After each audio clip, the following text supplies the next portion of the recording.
यहाँ पर आपको टॉपिक दिया गया है कि वास्तु विनिमय प्रणाली से आप क्या समझते हैं, इसकी कठिनाइयों के बारे में बताइए। कहते हैं बाबू कि वास्तु विनिमय प्रणाली क्या है, इसके प्रमुख कठिनाइयों के बारे में बताइए।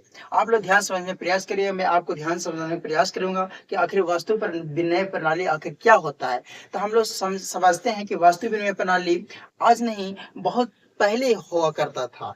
अब मुद्रा का विकास होने से वास्तु विनिमय प्रणाली कम देखने को मिलता है ना। तो वास्तु विनिमय प्रणाली का मतलब वस्तुओं का लेन देन क्या कहलाता है, वस्तुओं का लेन देन वस्तु विनिमय प्रणाली कहते हैं। आइए हम लोग इसको क्या करते हैं, विस्तार से समझने का प्रयास करते हैं। डिफिनेशन के अनुसार हम समझते हैं बाबू कि वास्तु विनिमय प्रणाली क्या है। तो किसी वस्तु या सेवा को किसी दूसरे वस्तु या सेवा के साथ प्रत्यक्ष रूप से विनिमय करते हैं, लेन देन करते हैं, तो उसको क्या बोलते हैं, वास्तु विनिमय प्रणाली कहते हैं। क्या कहते हैं, वास्तु विनिमय प्रणाली कहते हैं। जैसे में देखा जाए तो 1 केजी चावल को देखकर दर्जी को क्या किया जाता है, कपड़ा सिला लिया जाता है। या दुकानदार को 1 केजी चावल देकर या 1 केजी गेहूं देकर 1 केजी आलू खरीद लेना, ये क्या है, वस्तुओं का लेन देन हो रहा है। पहले क्या होता था, प्राचीन समय में क्या होता था बाबू कि आप दुकानदार के यहाँ जाते थे 1 केजी गेहूं लेकर, तो क्या आपको पैसा नहीं देता था, क्या देता था, वस्तु। लेकिन अब क्या होता है, आप चावल लेकर जाइएगा तो क्या देगा आपको, आपको जो इच्छा है वो लीजिएगा। आपको अगर पैसा लेने की इच्छा है तो पैसा देगा। क्यों, क्योंकि अब क्या हो गया है, मुद्रा का विकास हो गया है। मुद्रा का निरंतर क्या हो रहा है, विकास हो रहा है। अब मुद्रा विकास होने से क्या होता है कि बहुत सारी कठिनाइयां दूर हो गया। वास्तु विनिमय प्रणाली में जितनी भी कठिनाइयां थे वो मुद्रा के आने से क्या हो जाएगा, वो कठिनाइयां दूर हो गया। मुद्रा भी बताएंगे आपको अगले वीडियो में। अभी हम लोग फिलहाल जानते हैं क्या, वास्तु विनिमय प्रणाली आखिर क्या होता है, समझने का प्रयास करिए। हम आपको डिफिनेशन बताएं कि किसी वस्तु या सेवा को, क्या बाबू, किसी वस्तु या सेवा को किसी दूसरे वस्तु या सेवा के साथ प्रत्यक्ष रूप से विनिमय करते हैं, यानी कि लेन देन करते हैं, तो उसको क्या बोलते हैं, वास्तु विनिमय प्रणाली बोलते हैं।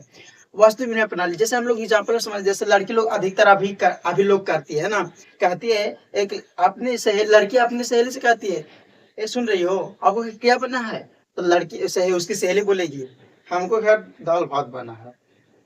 तो जिसको अब जो बोल रहे हैं लड़की, उसको घर क्या बना है, रोटी बना है। तो लड़की बोलेगी अपनी सहेली से, सुन रही हो, हमको घर रोटी बना है, हमको चावल खाने की इच्छा है, चावल दोगी, हम रोटी खाएंगे। तो भी बोलेगी हाँ देंगे, हमको रोटी खाने की इच्छा है, तुम रोटी दे दो, हम चावल दे देंगे। क्या हुआ, वस्तुओं का लेन देन हुआ। इस तरह से होता है। अब किसी घर सब्जी बना है और किसी घर चिकन बना है, तो अदला बदली कर लेगी, तो इसको क्या बोलते हैं, वास्तु विनिमय प्रणाली कहते हैं। वस्तुओं का लेन देन करना। या आप लोग देखते होंगे क्लास में लड़की लोग क्या करती है, आप सुन रही हो, हम तुमको कॉपी में नोट कर देते हैं, तुम हमको कॉपी में नोट कर दो। ये क्या होता है, कॉपी का अदला बदल कर देते हैं। तो उसी को बोलते हैं क्या, वस्तुओं का विनिमय प्राचीन समय में होता था और निरंतर अभी भी देखते हैं। दुकान में आप जाइएगा ना, गेहूं का सीजन आता है तो हम लोग गेहूं लोड कर क्या करते हैं, उसको दुकान में चुरूर के फ्रेश करके क्या देते हैं, बेचने जाते हैं। तो हमको क्या मिल जाता है, किसी सामान ले लेते हैं या आप पैसा मांग लेते हैं ना, तो मुद्रा का विकास हो गया तब ना। अब हम जैसे मान एग्जाम्पल में ले लिया जाए, एग्जाम्पल ले लिया जाए, जैसे मान ले कि तभी होगा बाबू जब दूसरों के एक दूसरे की इच्छा हो, तभी वास्तु विनिमय प्रणाली हो सकता है। जैसे हम यहाँ पर एग्जाम्पल समझते हैं, जैसे एक लड़की है और देखिए यहाँ पर एक लड़की यहाँ है, एक लड़की यहाँ है, ठीक है, एक लड़की यहाँ, एक लड़की यहाँ है। अब इसको यहाँ चावल बना है, क्या इसके यहाँ कुछ बना है बाबू, चावल बना है। अब इसके यहाँ चावल बना है बाबू, और इसके यहाँ रोटी बना है, इसके यहाँ क्या बना है, रोटी बना है। अब इसके यहाँ रोटी बना है, इसके यहाँ चावल बना है ना, दो लड़के हैं। अब इसके बीच कैसे वास्तु विनिमय प्रणाली होगा बताते हैं। अब इसके बीच कैसे प्रणाली होगा, वह विनिमय कैसे होगा, अदला बदली कैसे होगा, देखो दोनों के अंदर इच्छा होना चाहिए। जिसको घर रोटी बना है उसको चावल खाने की इच्छा होना चाहिए, और जिसको घर चावल बना है उसको रोटी खाने की इच्छा होना चाहिए। तो देखो जिसको घर चावल बना है उसको रोटी खाने की इच्छा है, क्या खाने की इच्छा है, रोटी खाने की इच्छा है। इसको क्या खाने की इच्छा है, रोटी खाने की इच्छा है ना। अब इसको जिसको घर रोटी बना है उसको क्या खाने की इच्छा है, चावल खाने की इच्छा है। क्या खाने की इच्छा है, चावल खाने की इच्छा है ना बाबू, चावल खाने की इच्छा है। अब देखो दोनों की इच्छा तो है। अब इसको घर चावल बनना है तो इसको घर रोटी बनना है। अब इसको चावल खाने की इच्छा है और इसको रोटी खाने की इच्छा है, तो अदला बदली कर सकती है ना बाबू जी, कर सकते हैं। कैसे बाबू? तो देखो यहाँ वस्तुओं का विनिमय हो रहा है। कैसे वस्तुओं का विनिमय हो रहा है? यहाँ पर वस्तुओं का विनिमय हो रहा है। कैसे? देखो जिसको अगर चावल बनना है वो चावल दे देगा रोटी वाला को और रोटी वाली दे देगी चावल वाली को। समझ रहे हैं आप लोग कि जब भी तभी कैसे होगा वस्तु विनिमय प्रणाली? जब आपके इच्छा होगा तभी वस्तु विनिमय प्रणाली हो सकता है।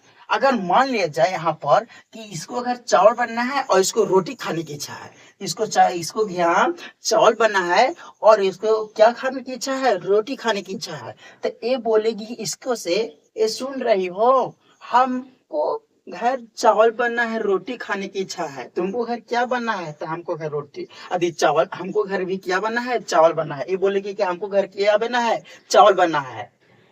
तो दोनों का तो चावल बनना है ना? तब ये ऐसे जो लड़की है अब ऐसे लड़की को खोजेगी जिसे घर क्या बनना हो? रोटी बनना हो और उसको चावल खाने की इच्छा हो अब मान लो कि इसको घर रोटी बनना है और इसको चावल खाने की इच्छा नहीं है, तो लेन देन नहीं कर सकती है। बिरारी थोड़ी है कि लूट के खा लेंगे ना, नहीं, लड़की लोग इसमें आगे रहती है, छीन के खा लेती है ना। अब देखिए इस तरह से यहाँ पर वस्तुओं का विनिमय इसी तरह से प्राचीन समय में होता था बाबू।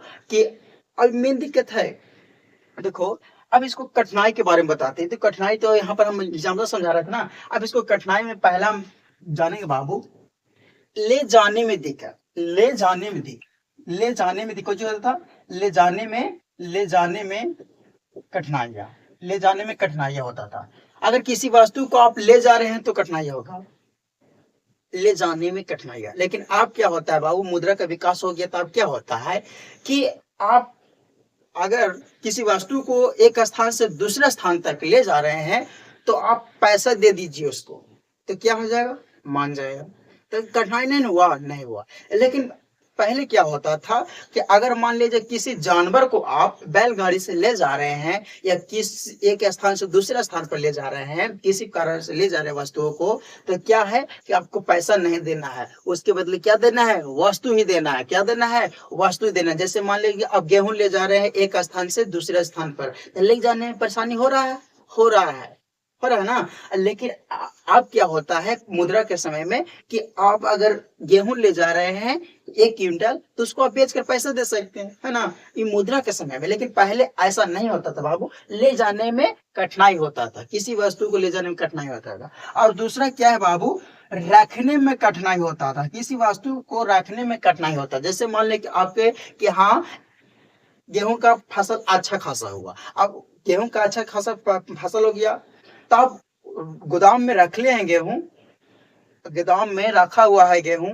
और उसको चूहा बर्बाद कर रहा है। अब बर्बाद कर रहा है और उसको रखने की और बेचने को तो फिर बेचेगा तो वस्तु ही आएगा, कुछ तो आएगा नहीं, है ना। तो इसीलिए बहुत सारे अर्थशास्त्री वैज्ञानिक थे, अर्थशास्त्री लोग थे, वो सोचे कि क्यों ना इसको निरंतर खोज किया जाए, विकास किया जाए। तो मुद्रा का विकास किया। क्या किया? मुद्रा का विकास किया। उस तरह से मुद्रा का विकास किया। तो देखो वस्तु को रखने में परेशानी होता था। अगर गेहूं हुआ तो उसको गोदाम में रखे तो चूहा बर्बाद कर ले, और उसको तो बेचेंगे तो वस्तु ही लेना पड़ेगा, है ना। तो इसीलिए क्या होता था, रखने में परेशानी होता।